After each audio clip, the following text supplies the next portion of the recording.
Borders. Today we're going to talk about borders. Specifically, these borders in this general area. Because if you know anything about former Soviet borders, it's it's quite a lot. I'd say it's also one of my favorite vocal stems. Borders. Borders. Borders.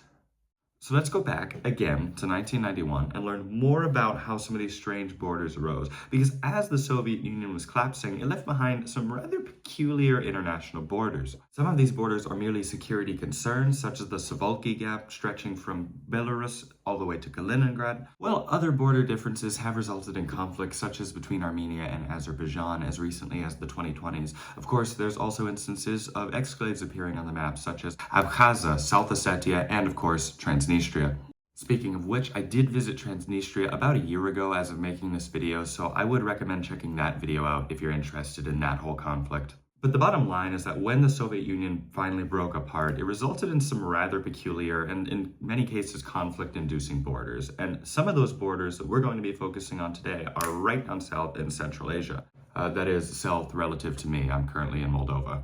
Now, Central Asian borders are kind of contentious, and it's really interesting the way that they were drawn out, because on the one hand, you have countries like Uzbekistan, which are very flat and have a lot of farmland, but not a lot of water, and you have other countries like Kyrgyzstan and Tajikistan, which have lots of water and mountains, but not a lot of arable land that they can use for farming. But more importantly, I'd like to take a look at the Fergana Valley, which is where Uzbekistan, Kyrgyzstan, and Tajikistan all meet in one very interesting and often politically tense region of the world.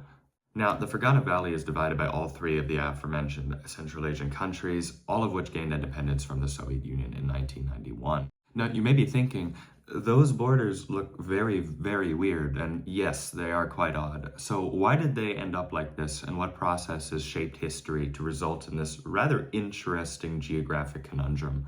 To give an extremely basic overview, a lot of it really comes down to Soviet bureaucracy and mapmaking. Soviet mapmakers wanted to incorporate different ethnic groups within these Turkic-speaking regions into concrete nation states. This had multiple benefits. On the one hand, it was good for political reasons. If there was one Turkic-speaking country, as there more or less was under the Russian Empire, this could inspire pan-Turkism or some form of unity that could politically resist the influence of the Soviet Union. On the other hand, this was also a remarkable economic tool. Borders were also drawn in a way that would allow for resource extraction and utilization for the Soviet Union. It was essentially a way to get the most bang for your buck in terms of extracting resources from one region and utilizing them in others. But that also meant that Soviet authorities were trying to draw these borders around ethnographic lines, and in cultures that are a mix of agrarian and nomadic, that's not really easy to do.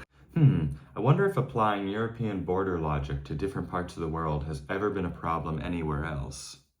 Anyway, in a large sense, it didn't really matter too much, because at the end of the day, all these territories were part of the Soviet Union. Sure, you had exclaves and enclaves like these areas here, and those were kind of odd, just looking at them on a map, but it really didn't make a difference. In fact, many roads passed through borders multiple times. Many power lines cut across borders quite frequently. This simply wasn't something that was a problem as long as these states were integrated within the same political unit.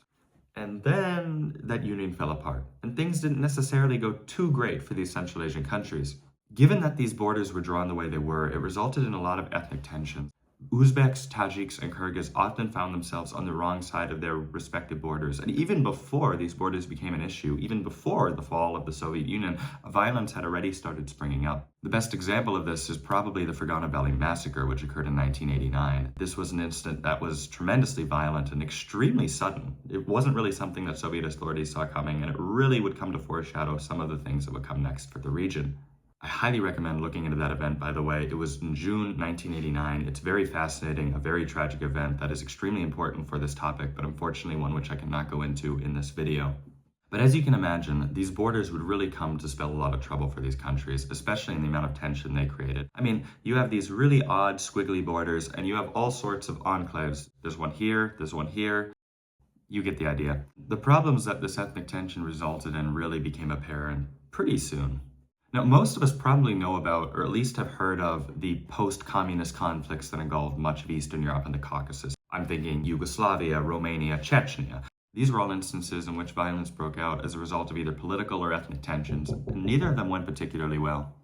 Central Asia would have this problem too, although these conflicts would tend to be more drawn out and occur over a longer period of time. For instance, let's fast forward about a decade from the Fergana Valley massacre. In 1999, Kyrgyzstan found itself in a war known as the Bakhtin conflict, which was largely against a militant group known as the Islamic Movement of Uzbekistan. It was largely due to this movement, in fact, that Uzbekistan would put landmines along much of their border with Tajikistan and Kyrgyzstan, especially in the Fergana Valley. As you can imagine, this further complicated the border issue, as now landmines were something that civilians and even livestock along the border were occasionally stumbling into. However, both Tajik and Uzbek media sources did claim that all of the border has been demined as of 2020, but there are still unconfirmed reports and warnings about landmines that may still exist in some of these border sections. So if you do ever find yourself in this region of the world, please act with caution. Violence in the region has continued. Most recently in 2021 and in 2022, Tajikistan and Kyrgyzstan engaged in brief conflicts over water resources. These were actually pretty significant conflicts, involving artillery exchanges and fighting that resulted in the deaths of hundreds of people and the displacement of tens of thousands.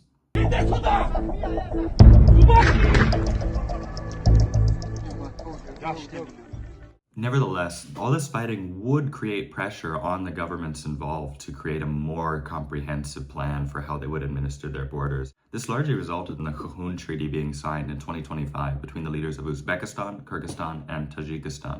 It essentially attempts to create a much more fair administration of the borders, and so far has seemed to more or less solve the border dispute. At the very least, it's no longer spilling over into violence. However, that doesn't mean that the border problem no longer exists. In fact, it's still rather complicated to cross through this region of Central Asia. Having done that myself only a few months ago, I wanted to detail what exactly it was like. Specifically, I would like to talk about where Uzbekistan and Kyrgyzstan meet in the Fergana Valley. Whew, that was a lot.